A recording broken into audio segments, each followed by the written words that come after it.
Okay, if I can have your attention please, we shall begin.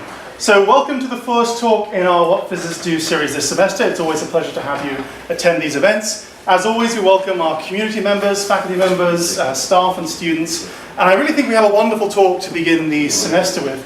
It's wonderful when I get to introduce someone not only that we've worked with here at SSU, but has achieved some really incredible things. And I've been very privileged to witness this makerspace coming together and see all the opportunities it will grant students going into the future. Jeremy Qualls joined the faculty here at Sonoma State in 2007. His academic background came to us with approximately 17 years in the field of material science. But as you'll see today, while there is a material element built into something as innovative as the makerspace, he's primarily moved into the field of education innovation and looking at new opportunities and developments in the field. So with that, let's have a very warm welcome for our first speaker this semester, Jeremy Qualls.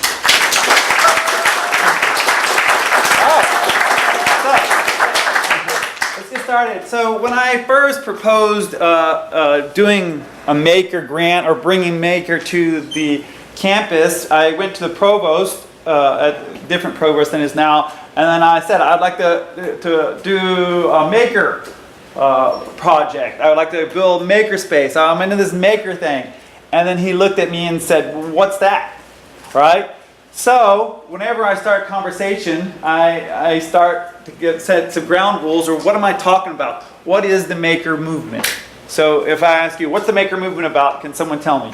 What is it about? Do it yourself. Do it yourself. In fact, that's the very first one that was on there. So what you'll find is it becomes an umbrella of a lot of things. It's characterized by the community. It's not just one individual or even a group. It is open. It is also due to the accessibility of the information age. There's so much that you can get online now. Not only is it scary, but it's also a very powerful mechanism to facilitate change. Technology has increased to the point where you can afford your own technological device to make things that you could without a lot of skill. So beforehand, you can buy a saw. You go to Home Depot, it's not that expensive to buy a saw, right? It requires a lot of skill to use a saw to make anything that's nice. Right? You may make a birdhouse and be happy, yeah, right? But then what we'll find now is with 3D printers and CNC, this is the computer numerical control. So basically you take a digital data and then you can make something from that. It's become pretty cheap. So you can get a system between $200 and $1,000. It's pretty good. We also find artists are now, because the technology levels become accessible, you find a blending. You find that the artists are now considering to use the technology, and the people that are used to use the technology and the scientists are now looking at ways to incorporate more artistic appeal into their work. You also have inventors and entrepreneurs. And all this together creates an umbrella, which is the maker movement, and it's really strong in this area, Northern California, and some people say it's the birthplace of it, and I'll show more on that as we go through it. In fact, if you look at the maker fairs, there's like 6 flagship maker fairs that happen in the United States. And the Bay Area is one of the biggest ones. Has anyone gone here to this event? Okay, so 150,000 people there and a lot of stuff to see, right? And you can just kind of roam through like a bazaar in an alien planet as you move around. There's something new to see or weird or just cool. And so it's growing. And so you have these maker fairs where it brings people to come in and share. And also what we're looking at are maker spaces. And so when I'm talking about maker spaces in the area, I'm not talking about places that you make stuff at, right? For example, in our university, we have one of the very first places to make stuff at is the theater's shop, and then also the costume shop, and we all have the art places. We have a lot of places that make things, right? What's different than a maker space than a place that like when you just make something at is the community aspect. It's open. You have more people using it. It's just not my space I'm setting here. It's open. So what are some characteristics and stuff that's going on? Well, first off, the price range. Most of the maker spaces in the United States are around now less than $30,000. Many of them are about $15,000 and under for everything they have in their space. Now with the I guess the buzz for maker spaces has gone up, the funding has gone up. And so what are some other things? So arts and craft is common in all the maker spaces. Digital fabrication, what that means is you can take a digital file and create a physical quantity from that. You have subtractive and additive fabrication techniques. You'll have now an intro to electronics, which I think is an awesome thing. I once had a class where I was teaching it and we had a circuit and I asked, where'd the power come from? And the student guessed it was from the light bulb. Sure, it was from, because when the lights went out, there's no power. And I was like, no, it doesn't work that way. And so what I see is that over the years, there's a disconnect with just a basic understanding of electronics. And by bringing it back into the labs, it makes me happy because this is hitting all the way from kindergarten all the way up to the university level because it's an open space. And you have another thing that's common is you have access to digital resources. That means access to the web primarily. That gives you stuff like the digital libraries of Thingiverse. So Thingiverse is you can just log onto their website. It's got millions of digital files for free that you can just take it, download it, and print it, right? Or upload, and you can add your own. Some of the scanners have built in that when you scan, it'll automatically send it up to a digital library. So as a default setting on many of the high-end scanners, as soon as you scan something, it sends it to a database that's shared. So the databases are quite large. Okay, let's look at regional. There are two maker spaces, Chimera and 180 Studios. Is there anybody from there today?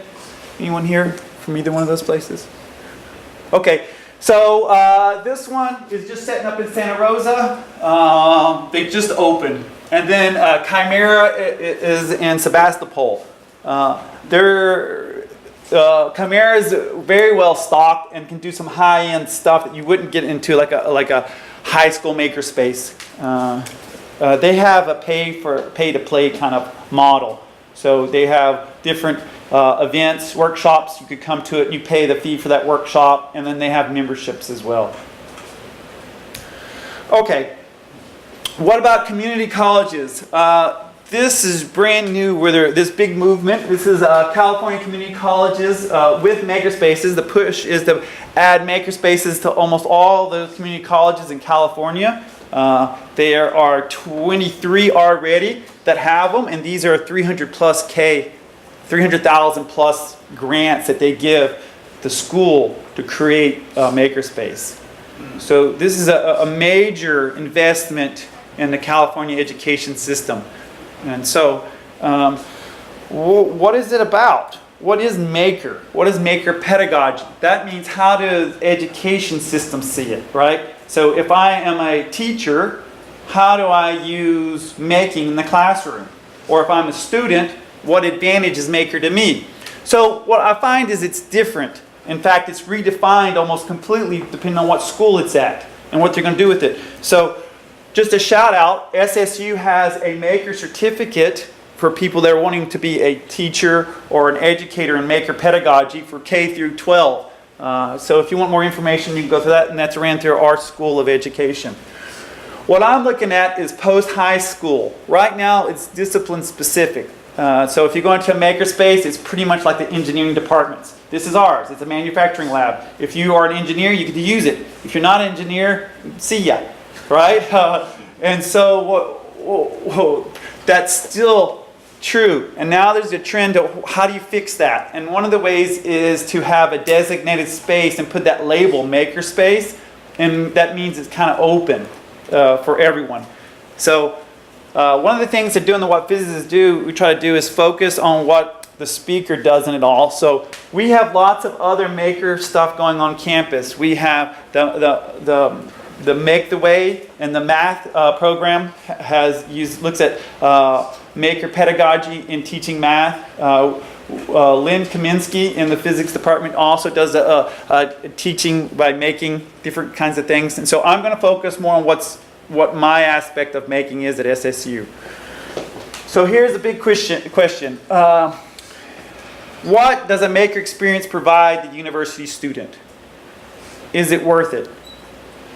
Is it worth spending, $100,000, 200, maybe $50? How much is it? How much is it worth to create this experience? And then second is, can we impart some of our maker mindset into the next generation? Okay, so I'm going to concentrate on the post-high school. And then when I said a maker mindset, these are the things that I'm going to think of. So when I was a kid growing up, I broke a lot of things. Constantly. In fact, I still haunt my mom was saying, I can remember saying, this is the reason we can't have good things. I remember saying that over and over, right? I can remember that it was just weird. There was a ball, I would kick it and it would hit something and break it, right? And so, you have two choices. You could fess up and take the wrath, or you could try to fix it and then try to skirt. And so many times I ended up fixing things for one reason or another. And over the years, I found I started getting good at it. It was something that, so I find people say, well, Jeremy, you're just good at that. You can do it already. And I was like, no, it's because I had a lot of practice. I played a lot of toys. I broke stuff, right? I had a lot of hands-on. Even stuff when we used to take fireworks left over from 4th of July and blow up our toys, and then we found out we're going to get in trouble for it, so then we try to fix everything, which isn't very easy to do, right? So anyway, as we go through here, some of the things that I want to do is share that, because I find those experiences that I've had in my lifetime have more than adequately prepared me to work in competitive lab environments. And it wasn't necessarily all the skills, but it's the mindset that I come in okay to handle failure. I fail a lot, right? And I had to learn from that. And so that's the biggest thing. And next up, the confidence to address a problem. My daughter, Yue, she likes to make things, right? But if her brothers rag on her and tell her bad things and just kind of break her will, she won't even try. So she'll look at something, and if they'll say, you won't be able to do that at all. And then she backs down and says, yeah, maybe you're right, and then doesn't try. And of course I get mad. And I come back in and fighting, right? But it's this confidence, right? How do we impart that confidence to students and people who haven't had that experience and aren't at that level yet? They're not at the level to walk in and say, I don't know if I can fix that. I don't know if I should touch that. So it happens. Creativity, which is also based on confidence. If someone talks down to you or belittles you, your tendency to be creative decreases. So one of the things you have to do is be willing to think outside the box and to relax. Have fun with it. The next one is social skills. You need to talk to people. You need to see how they do things. So when I break something, I can't figure it out. Does anyone know how to do this? And that's what I'll start saying. Can you fix this? Or do you know how this works? And that's how it starts, right? You need to be able to talk to other people. The last one is time management. This one is because from experience from working on making projects, you only have a certain amount of time before either you get bored of doing it, right? Or you get busted and like someone says, you don't have time. Like for me, it's my wife. She'll get mad at me and says, no, that project's over. Oh, really? Yeah, it's over. But I've got more pieces. No, it's over. Okay, so one of the things that to fuel all of this, I have to talk about the information age.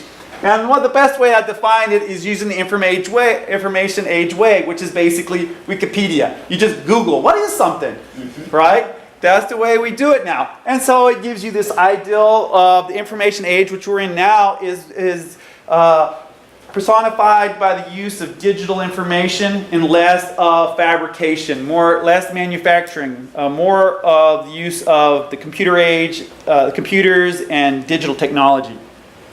Okay, so characterize massive amount, mind-boggling amounts of data, astronomical numbers. The interconnectedness of the whole system. The systems are connected and in strange ways, usually the internet. And you see a shift from industrial production. That means the old way of making a bazillion of things and then trying to sell them out to everyone is going to be over.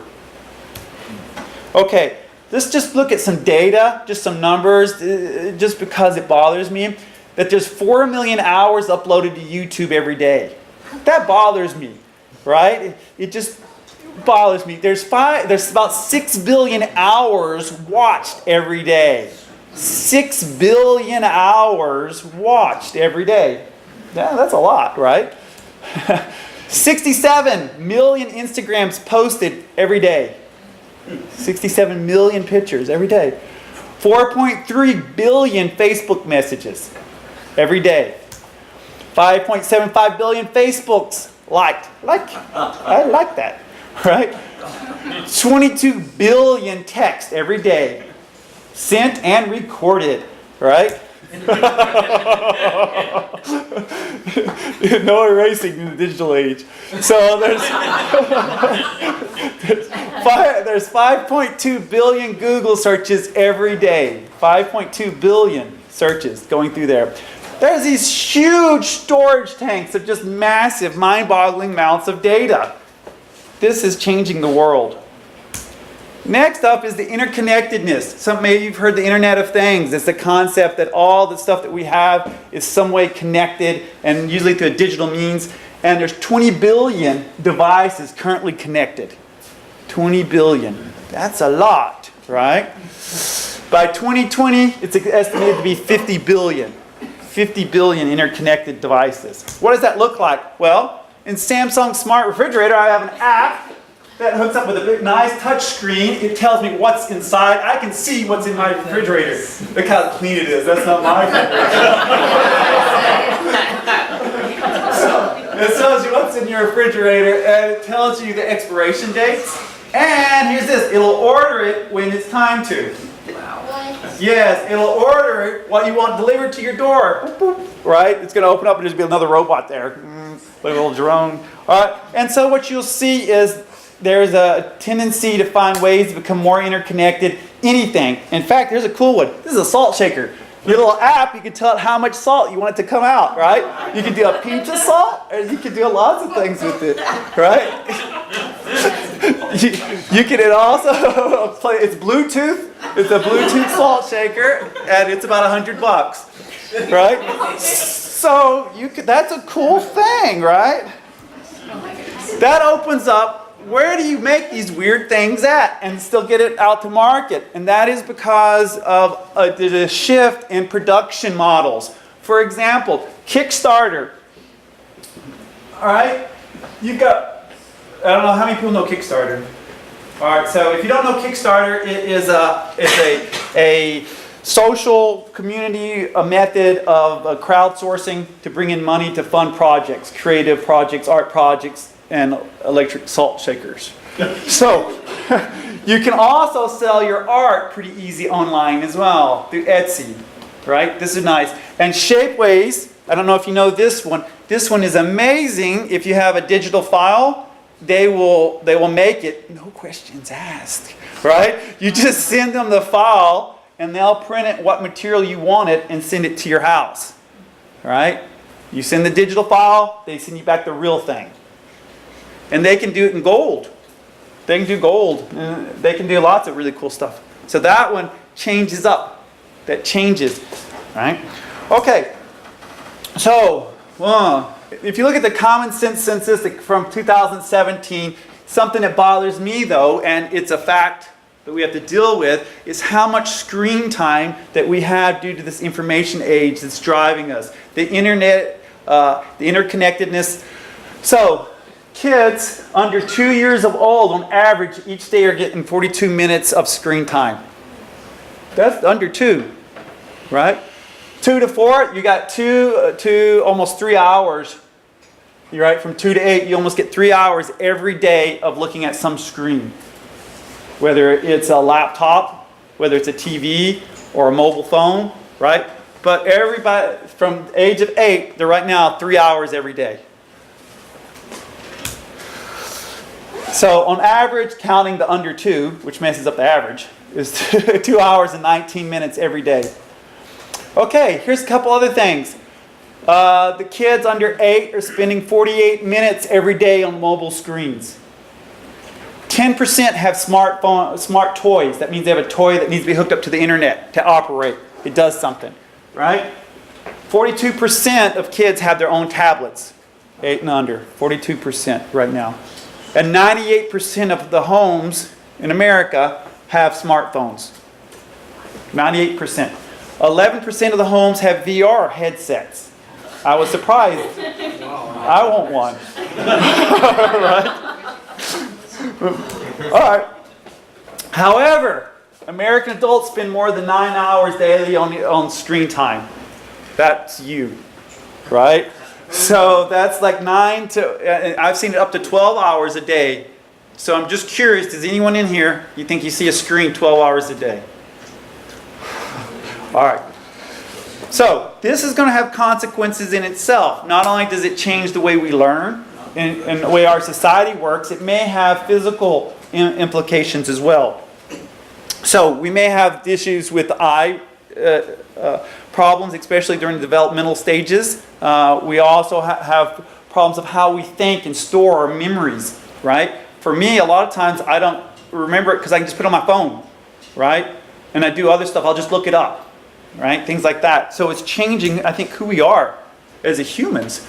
So what is it doing to us and to our technical skills, right? How does it change our way of thinking? What you see is that we have a lot more virtual commodities and experiences. I've seen my kids go crazy over getting a rare skin in a video game. I don't know if you know what that means. So like when you're playing a video game, there's a rare drop, so this just makes your character look different. It's a new pair of hair, it's like hair or jacket. It's not real, right? But when they see it and it dropped off, they're saying some game, they're like, wow, this thing's worth $50. And I'm like, how is it worth $50? Right? It's just a digital code, but it is. That's the new commodities, right? It's an electronic virtual commodities. It's worth that to them, and they'll pay that much for it. Right. And in Korea, they have a number of video games extremely addictive that are pay to play, and some of them, they'll pay $1,000 for an item. In-game item. Here's $1,000 for this is how much it costs. Yeah, it's $1,000. And they're like, cool, I got a deal. It's only $1,000. Right? So next up is we see a decrease in social skills. Echo chambers. You see the tendency to be alone. My kids get really irritable after they play video games. I'm not done yet. Right? I'm still doing my thing. And I'm like, you're done.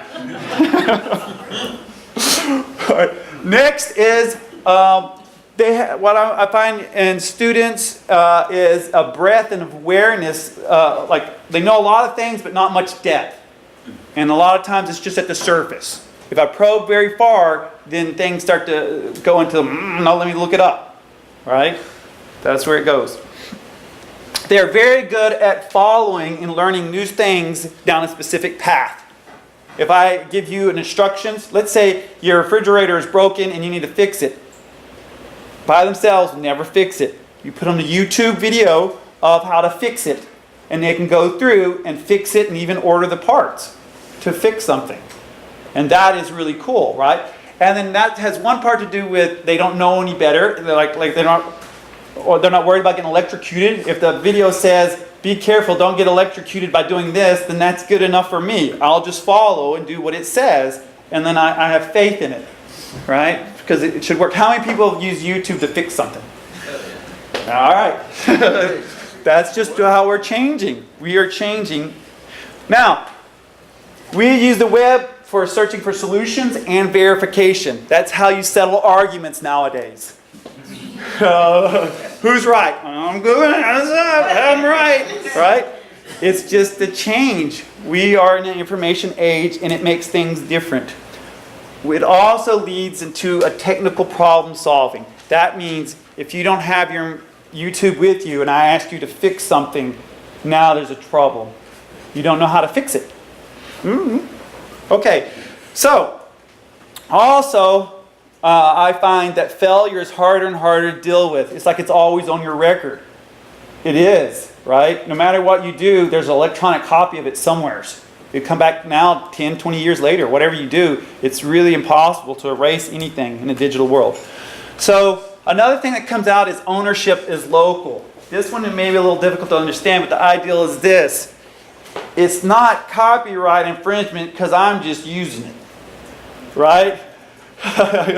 So that means I grab the things that I want and then I use it, and I feel as long as I don't sell it, that's okay, and I don't acknowledge that. In fact, I can almost see it as my creation. And so you're going to start seeing the lines between intellectual property become gray. Okay, so here we go. This is an awesome quote. In the information age, you can't Google good ideas. What do you think? Yeah. So I tried it. I said, Google, what is a good idea for something to invent? And it worked, right? Look, hey, check out this. This is awesome. It's a hamper, washer, and dryer all in one. Wow. There are lots of things I can search that people have already thought about. This is a good, or it failed. The problem is they're very limited, right? They're pretty good and very entertaining, give you lots of ideas to create new things, but it's very limited. It's okay if you have 20 inventors, right? Maybe 50 inventors. But what do you do when you have 2 million? Right? 2 million people working on the same 20 problems. I don't like that. You can even put in what's good ideal for something to invent to help the world. And you can find hits. You can pick on each of these. These are 15 genius inventions that could. This is 10 great ideas someone should invent, right? Yeah, you can find it. It's different. So the problem is reality check. Succession things are very hard and usually very unrealistic, and then there's no instruction. There's no way to tell you how to actually do it. I like the idea of having the dryer, the washer, and the hamper. An ideal, it's awesome. But now mechanically make it. Do it. Right? Take an ideal and then take it to the next level. And that is where we as a generation is struggling.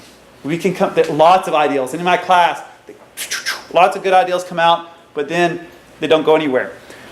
Ideals are seeds, and they're not much good unless they're brought to the next level. And that's where I see the maker movement is at. The maker movement is this. The maker movement is to take those ideals and start giving you the skills to create those things. Go to the next level. So we put together a grant. It was me and Lynn Kaminsky, who's in the physics department as well. She's our chair. And then I have a lot of other people that are actually in the class, Science 220 class, that are helping me and that are taking data and working with it. So what is this grant about? We got $580,000 to do a lot. We got money to build a makerspace on campus, and we have money to create the Science 220 course, which I'll talk about, and money to do the valuation, create surveys, and then to support the faculty in developing Maker. So the class that we come up with is called Science 220. It's a sophomore year course. I've seen some people in here that have already taken it and some that are currently in it. And this class has 2 hours of lecture and 2 hours of activity. And what we try to do is infuse that maker mindset that I was telling you about. The ideal embrace failure and then move on. So how do we do it? Well, we do 2 skills tracks. So this one says automaton, it's cut off. So the very first thing they do is they start cutting cardboard with scissors and cardboard cutters and razors. That is because a lot of people can't use scissors. I didn't know that, right? If I give you a straight line and I ask you to cut down it, it's not pretty. And then I wonder, do they not wrap presents anymore? No. Maybe that's a thing of the past, right? I don't know. Huh? Put it in a bag. Put it in a bag. All right, you bag it. Hey, somebody else. Pay someone else to do it. Someone that's good with the scissors. Specialize too much. I know. And so what we do is that we go through automatons, and that is like a thing that moves and interacts with gears. And so you move one thing and something else over here is going to move. So I crank this, my hand just does this. Right? And so it teaches a lot. Right? And you start to get the idea of physically things moving around and the limitations of working with cardboard. We have unrealistic expectations that we place on ourselves. Because I can't sketch very good, I don't draw anymore, right? Many people stop drawing when they're like in 5th grade because they realize they're no good at it, and they just move on, right? And so in my class, Science and 20, I ask everyone to draw a realistic face that looks like they're back in 5th grade, right? You get some eyes and smiling. There we go, done. So, what we do is we move on, we do 2D graphic software, Adobe Illustrator, and that is the way to get to all of the 2D fabrication. And then we reinforce with sewing, right? Everyone has to learn how to sew and stitch, put on a button, those kind of things. Then we move on, and then we have a large number of instruments. If I have time, I'll show you some of them. And then we use the instruments that are based on 2D to create things in woods, plastic, vinyl, and then we move to 3D. Then after they get 3D software, they go to 3D additive techniques, and then their first big project is to create their own individual board game in a crew, like a team, to do this. It is much harder than you might think. One of the hardest things is depending on your peers to show up and do their part in time management. This isn't so much as the technical part as it is the social skills of working in a thing that has many parts that have to fit. Does your board even fit in the box? Right? You'd be surprised. Next is the second set of skills, which starts with PowerPoint, which is extremely powerful even as a graphics capability. It's strong, right? Then we go into basic electronics, Arduinos, and sensors, cheap sensors. We also work with community partners to look at real-world problems and ask the students, how would you fix it? There's all this garbage that's in the Laguna Santa Rosa. It's coming down. It's our garbage. What are we going to do with it? Things like that. And then they have to come up with their own project, either working with a community partner or something that makes it to the prototype stage. So, working with the library, I was fortunate to have strong partnership. This is the dean of the library. This is Karen, and this is John. John is right there. Oh, Jonathan. And so my partners in the library helped get the space and set up in there. And so we started with a little pilot space. Oh, no. Go back. So we had a little pilot space that sits about 14 people in like a little room. And we had 3D printers. And that was about it. And some Arduinos. And then we saw what we could make. And then that started giving me the feeling of what skill progression I needed. And then what the students could handle. So then we took the old media storage area in the library and then advanced it to where it is now. So it's on the second floor of the library. It's very nice. It's cozy. So some of the instruments, I'm going to go through this quick, but we have 3D printers in there. So if any of this equipment you want to see a tour sometime, let me know. I'll show you. I'll take you a tour in the library. So we have 3D printing. That's digital fabrication. That's 3D. So you want to make something or fix something, it's great. You can just make the part. We've had chemistry department come in and use this one for printing stuff. Geology has used it. Who else has used it? Anthropology, philosophy. A number of departments have used this one. So we can print in like a rubber-like material. We can print in like clear and polycarbonate. So we have lots of materials that can be printed in there.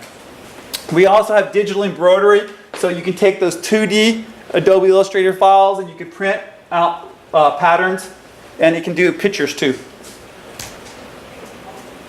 We can cut wood. All this is with a digital file. So if you had the digital picture of this heart, it would carve it out for you.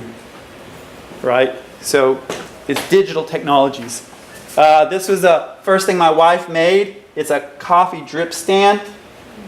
And that's the first piece of carpentry she made in her entire life.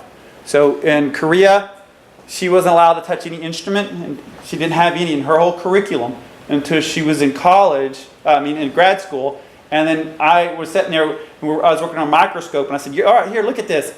And she was uncomfortable. She was like, what am I supposed to do? And I was like, you look in the holes. Because she was like, you.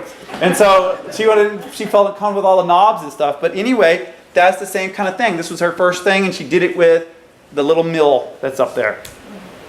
We have a laser cutter. They can cut patterns out. You can engrave, and you can do relief carving, all with this one.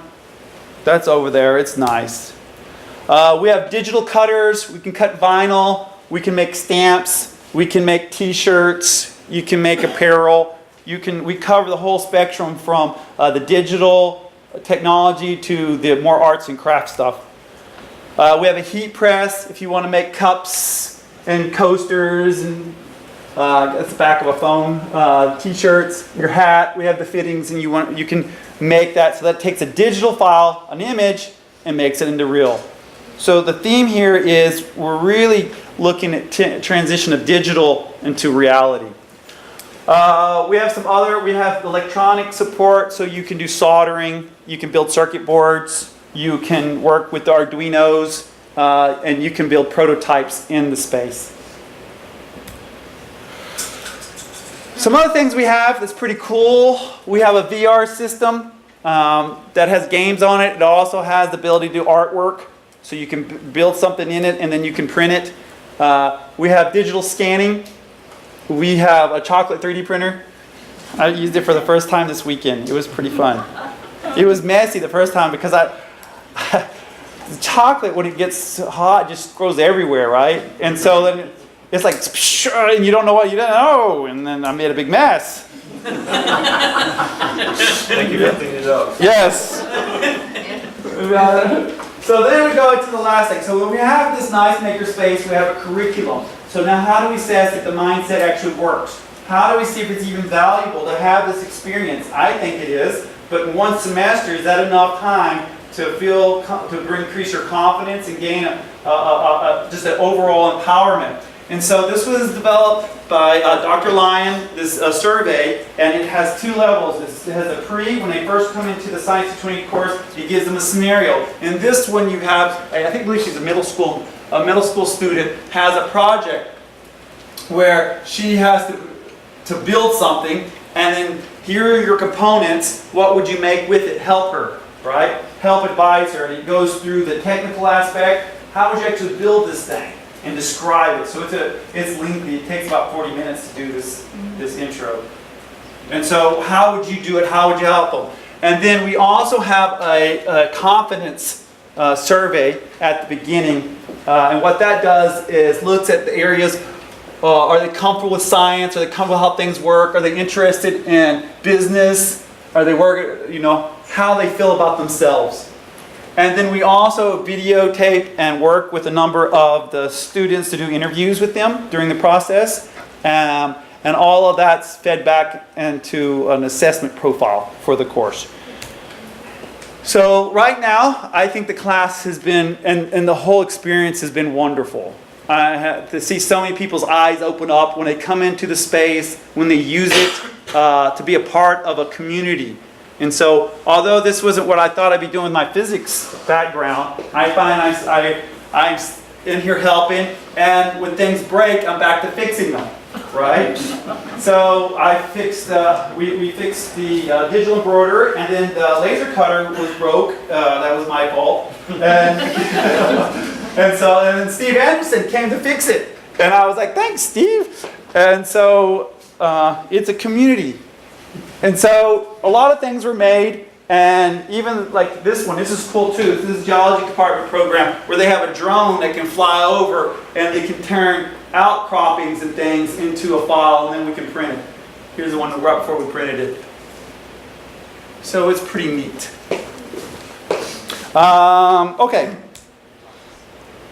So here are some general trends. So my experience for the last, I've been doing this for a year and a half, of what I've learned from the students and whether it's worth it all. So first off, the students do increase their technical skills and confidence. It's plain as day, right? And they'll come back and use the equipment. Beforehand, they couldn't do this thing, and now they can. They couldn't solder, and now they can. When something was broke, they could just come in, and without YouTubing how to do it, they could do it. However, their advancement with digital is much faster than with mechanical. If I give them a new software program, they can master it in an hour or two. Much faster than me. However, if I tell them to do something mechanical, like take this thing apart, shave this down, and put it all back together, Then they have to take a lot, because they're not comfortable with it. They're very comfortable with the digital age, so that accelerates that part. Next trend. Students quickly learn to cherry pick. It doesn't take long. And accessibility leads to issues. And what does that mean by that? Look, this is, does anyone recognize what this is? GarageBand. How many people have used it? All right. So GarageBand is very powerful. It allows me to take other people's stuff, sample in it, and then change it into chill hop or whatever I want to with it, right? And I don't feel guilty. Even though I just pirated somebody's stuff, right? I took their beats, sampled it. I could sample, hey you guys, and then do my own Goonies rap, right? I could do that, right? And then I wouldn't feel bad about it because it's the age of accessibility. It's really easy to copy and grab stuff, right? And I don't say it's mine. It's not mine. I say I copied so-and-so, right? So it's kind of weird. It's a new age. So, next up, students are really good at coming up with great ideas. I'm going to make a flying car, right? They can do those kind of ideas. The problem is they're unrealistic. The scope is too big. There's nothing you can do in maybe 2 years or 3 years on their own. They have to scale it down. So that comes with just practice and more failure to understand what your range is. Each problem is independent to them. They don't see disciplines. It's not physics. That's not chemistry. That's not biology. That's a problem. And that's what's different. So when we go to address the problem, you go to YouTube. So when I go into YouTube or Google, I don't tell it this is a physics question. I would just talk to them and say, how do I fix this circuit? Or what's wrong with this circuit? Right? So the disciplines are breaking down. That's really strange to me. I got 6 trends. This is number 5. If I give them freedom, they waste it. You have a week to do this. Okay. The night before, they just do something then. Right? So if I give them no expectations and no guidelines, they will go to the point where they don't advance to the level they should. So I have to be very specific now. I've learned this, that they have to have an exact step they have to go. Students like to share. They have a desire to share. They like sharing. They like to show off that I can use this equipment, right? They like to build something for each other. They like that. And that makes me happy. It's still there. Many groups do not finish their projects. They didn't finish, right? So that is because they have horrible time management and soft skills. They didn't even get to the technical part because they didn't even open the supplies they bought. Right?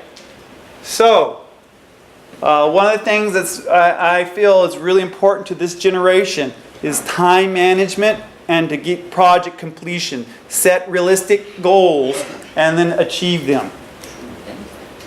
Yeah. Okay. Here we go. So what's going to happen at SSU in making?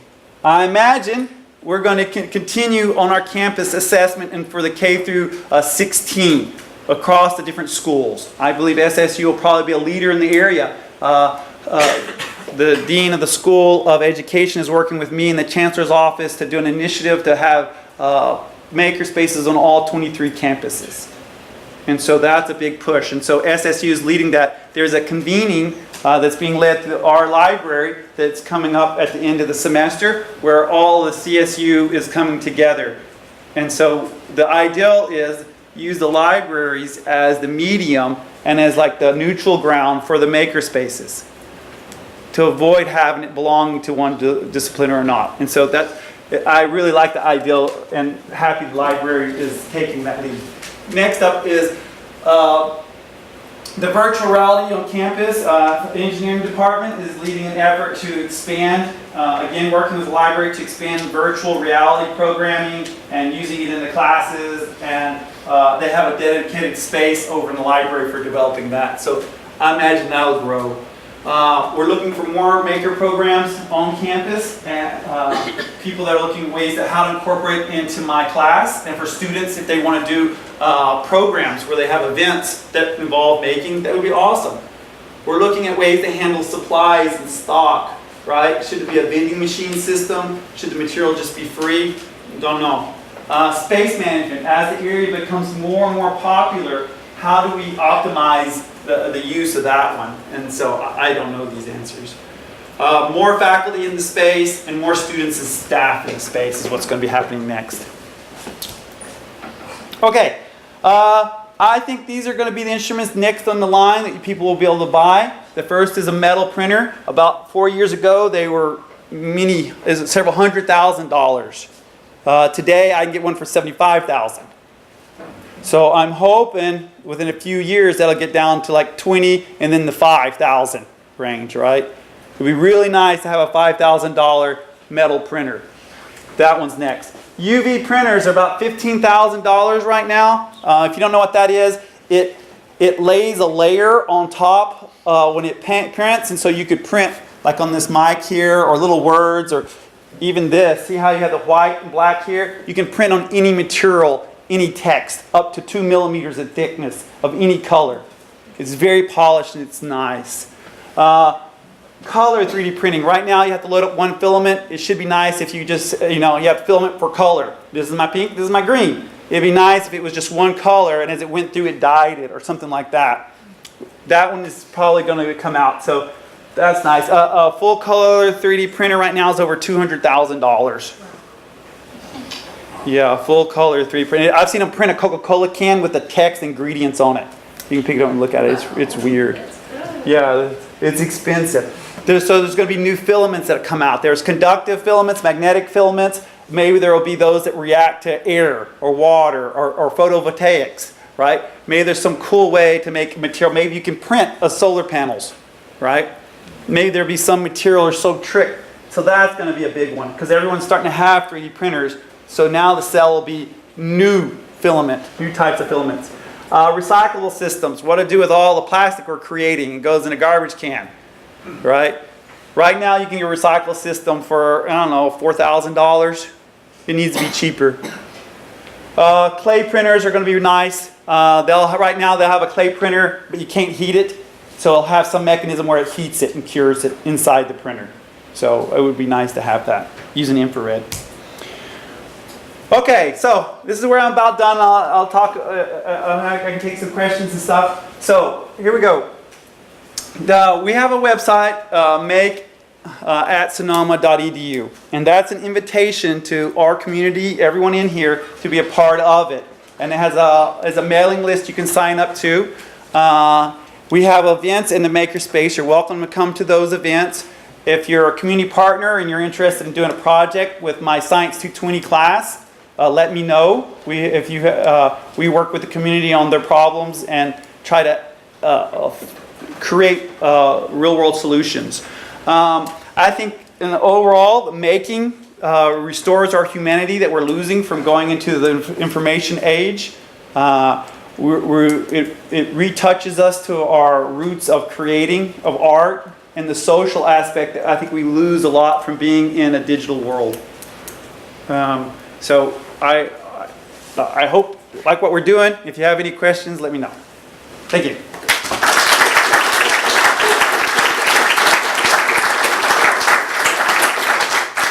Just to be clear, it's 100% fine to me to come over there and break your 3D printer. Weird. So as long as I'm trying to do something educational. Yes. In fact, we've got a couple that are broke. It's being recorded. That's fine. That's fine. So when we bought them, we bought the cheap ones, right? We bought the ones that can break and we can print the new parts. So the parts, if you go over there and look at ours, the 3D printers, the parts can be reprinted.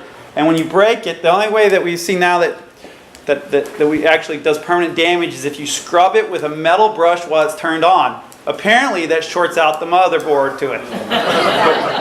but we know that now. So, yes. And then we have the TAS, we have the Lowe's bots, and they're all pretty robust. And then we have a higher end ones that can print better resolution. So if you're going to play with them, start with the beginner level ones and then work your way up. So we're going to take a few general questions while we have the extra credit audience here for just a few minutes. Then those of you who need to depart just before 5 can do so, and we'll take additional questions afterwards. So let's have a few general questions from the audience to begin with. Yeah, my question is about the loss of disciplines, you're saying. I mean, Yes. that's both a plus and a minus, right? I mean, you often talk about intersections and interdisciplinary, so that's one of the positives. But you lose something where a discipline is a field of common knowledge that's kind of pushed out to the limit of human knowledge. So can you talk a little bit about that, your Yes. experiences with the So, positives of it? The positive. So it does lend to interdisciplinary work, and so what happens is you have a breadth that's from different areas and maybe a skill that you're very good at. But we have in academics these silos. I'm guilty of it. So I think this is a physics thing. So this is where it should be at. But that's slowly going away, and that'll allow them to adapt. And if they had a stronger background in a given area, I think they could pull from it more effectively and link with the other disciplines. Maybe in 10 years from now, there may be a change in how it's done. Right now, they're at odds with the academic method, which is that we have departments based on disciplines. So, I think it's good. So I'm kind of wondering about creating things by machine and telling the machine how to create the digital file is a whole lot different than manipulating something with your hands. It is. So what do you think about the loss of that ability to manipulate materials with your hands? Do you think that there's I think it's a way to travesty. combine the two? I'm hoping that once you start working with it, that you will be inspired to add on or work more with your hands. So to me, it's a compromise because you're getting people in to do creative work again, and maybe because of the community aspect, they'll start picking up other hobbies. Like, so if I was an engineering program, I would teach you to use this 3D printer to make these prototypes, and that's it. But in the making environment, I want you to not only make those, but I want you to make a cute, like dog bowl or a little cat that rolls around or just some other thing. That's not just for your work; it's for play. And in doing that, maybe you'll be inspired to work on other projects. As we're approaching 5, those of you who have extra credit are free to depart as quiet as you can, and we'll take extra questions from those who remain behind. But let's thank our speaker once more.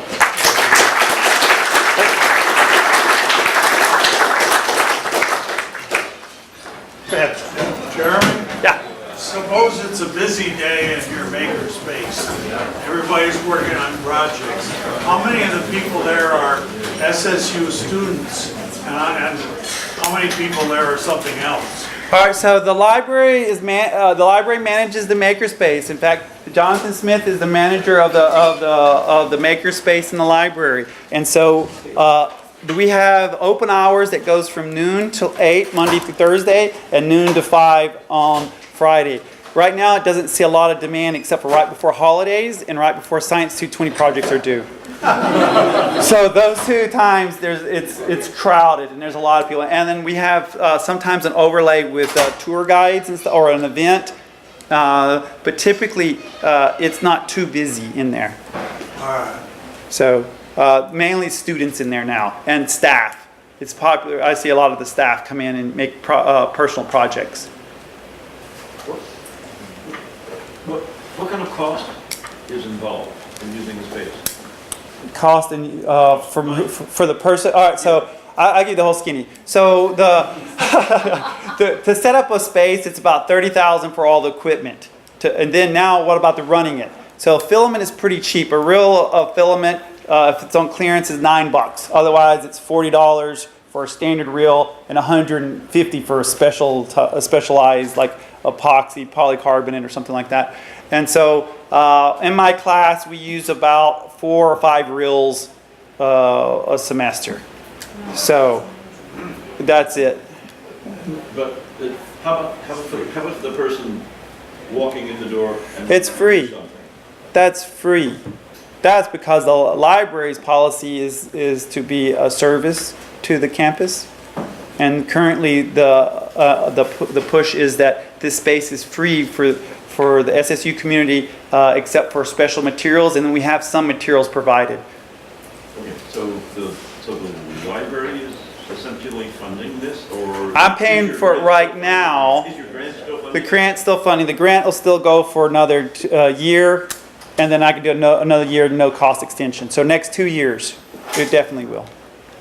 And hopefully the provost and the president would be okay with putting an extra fund for the students in there. I'd like to see that supported.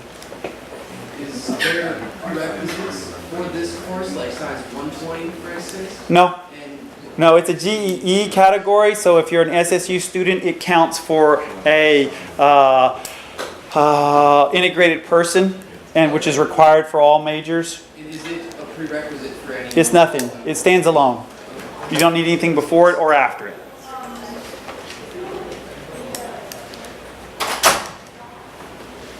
Do you see a breakdown in usage or either in the course or generally between genders in terms of what they're doing or their approach to things? Well, originally I thought I did, but then I'm not convinced of it anymore because I started off with a stereotype that the female students would enjoy the sewing better and like the digital embroidery because my daughter did. And so I assumed that would be a common trend, but it was not, right? They like, if I had to say, I think most of the, if I had to pick, the female students tend to like the CNC carving, the mill, and I'm not sure yet why. The guys, they tend to be kind of random. They tend to migrate to the VR system. Yeah, that's what. So maybe it's because of the game aspect. I don't know. But it would be really after after the makerspace is the wrinkles are out and it's smooth, to have some way to keep up what the usage is in there. I might be able to do it in the class, but it's really hard. Maybe if there's a way to log in, I'm not sure how to do that. Overhead video tracking. Yeah, I don't know. Do you have one as well? Yeah. What made you think of bringing this to Sonoma State? Or was it like something you did? No, there's a reason. So I used to teach a class called the Physics of Toys, and when I started teaching it, I realized that people didn't play with toys anymore. It was just me. All right. So anyway, and then except for other, they didn't have much hands-on. They couldn't put a nail in and take it out of a board. And so in my class of 24 students, only one person could put in a nail and take it out. I cheated and gave them long nails, and so after they hammered it in, the hook wouldn't reach, and they wouldn't know how to take it out anymore. Right? They didn't have the experience not to deal with that problem. And I knew it because I put in nails before, and I knew, hey, it doesn't fit. And so, and then I started to realize that there was a skill deficit. And then our program has, the physics and astronomy department has the Society of Physics students, and they used to host the skills workshops where they would teach students how to solder, their peers, how to solder and to do skills. It was very inspiring to me to see that happen.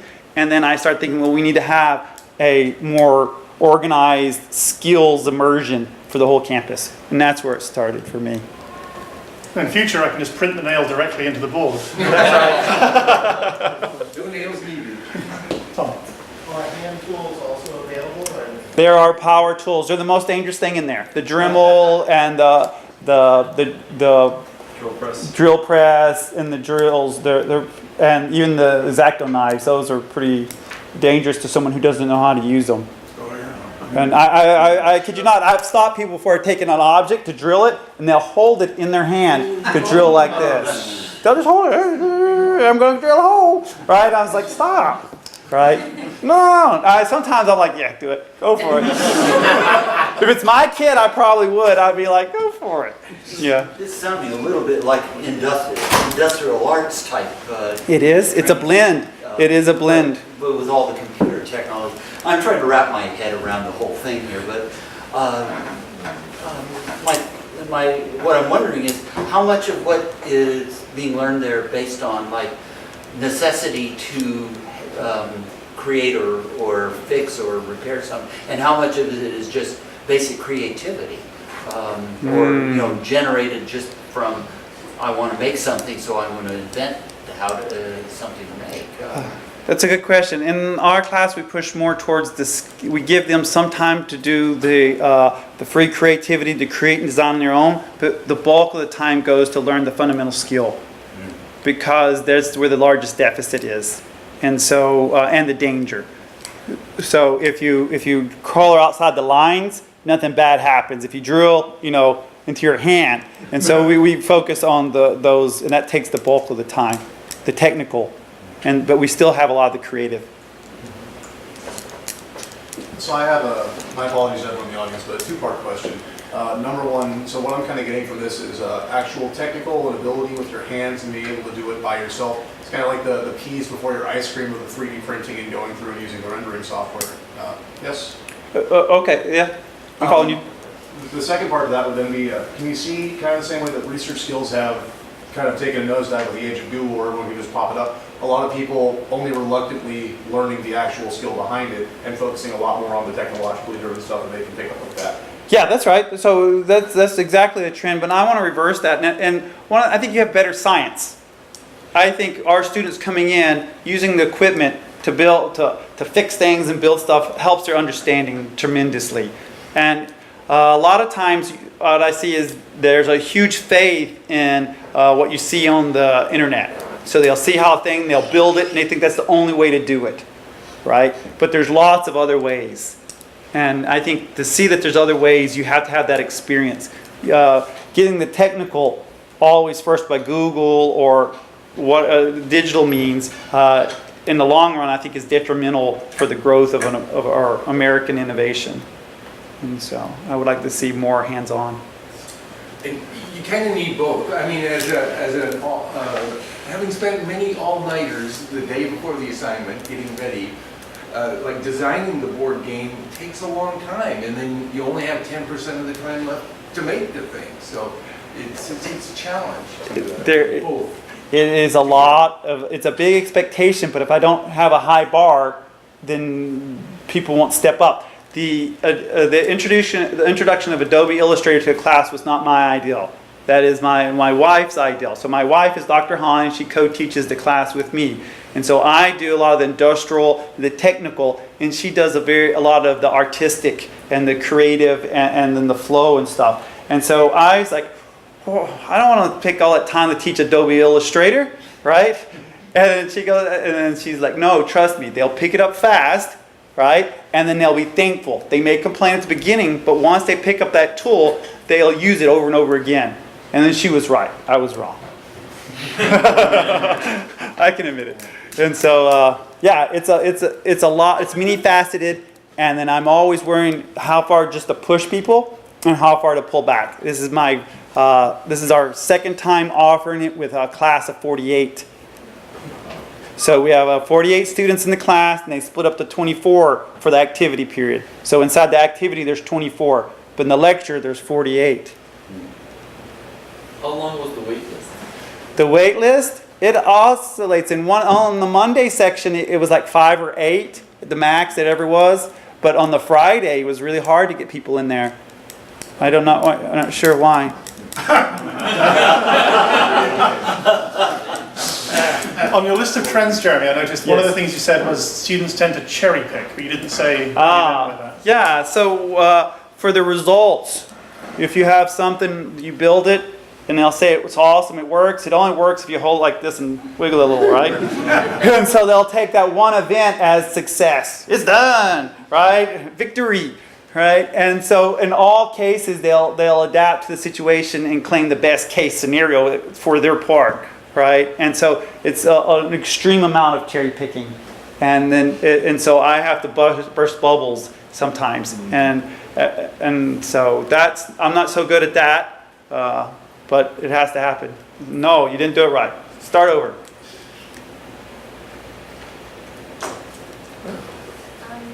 Sure. I have one sort of. So, if technology is moving this fast and we're incorporating like 3D printers into community colleges and all that, what's next? Or is there going to be more of a halt or a pushback? Because I feel like right now, not us as a human race, but right now people are kind of pushing back on technology and saying it's over. I feel like it's too much. But I mean, at the same time, we came this far. There's a reason all these inventions happen. So is there going to be more, you think, or is it, do No, you think there's going to be I think it's a really pause? good question. It's more of a philosophy question. I see we're at a crossroads. No, that's fine. I do agree with you, but I think one of the problems is as you create more and more virtual things, your love for materialistic things begins to decrease.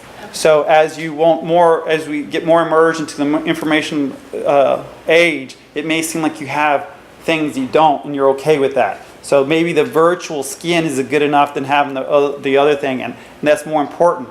So the money goes right where you can sell it. So if people don't want to buy a real jacket anymore, the development goes away from developing jackets. It goes into programming.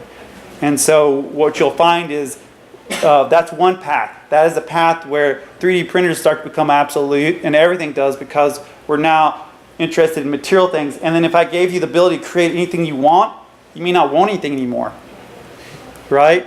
So if you have a gadget that'll make anything, well, I already got everything I want, I'm going to do something else.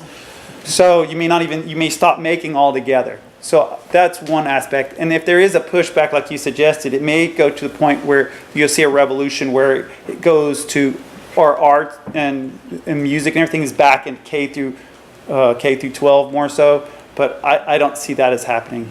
I see the Pandora's box is open and it's rushing. Unless Google and Yahoo shut down and the internet disappears one day, it's one way. Choo! Actually, okay, as a high school teacher, and I teach physics and whatnot, and I have kids, they don't know how to solve, they don't know how to drill, and AP Physics is prescribed on what I need to do and what to teach. I've been bringing making, but the kids will not take auto shop, they will not take the metal shop, they will not take the wood shop to develop any type of further engineering skills. They may be able to do some technical stuff, but they don't even understand the physics problem because they don't know, they haven't experienced physicality, meaning the actual physical, modality. And having this program, it's a boost for my students who come here so that they can get access to some of that skill because they're going to need it as engineers and as free thinkers. Because they've got to be able to think. He's gotten some of my kids to think out of the box when we talk as a club. You got good kids. Just another thing before everyone goes. Outside is a digital sandbox. I don't know if you've ever seen one of those. It's set up. It's amazing to play with. It is a blend of a mixing of the old style with the new. And what it has is it has a Kinect scanner and a projector, and on the sand itself. So as you move in the sand, you can see that that is the feedback to a digital world. So the sand is now the way you can interact with the software. So it's set up outside. It should have been. I think Phil set it up. So take a look at that if you want to, because that's a really cool maker kind of thing. Excellent. That sounds like a wonderful point to wrap up. Let's thank our speaker again. And then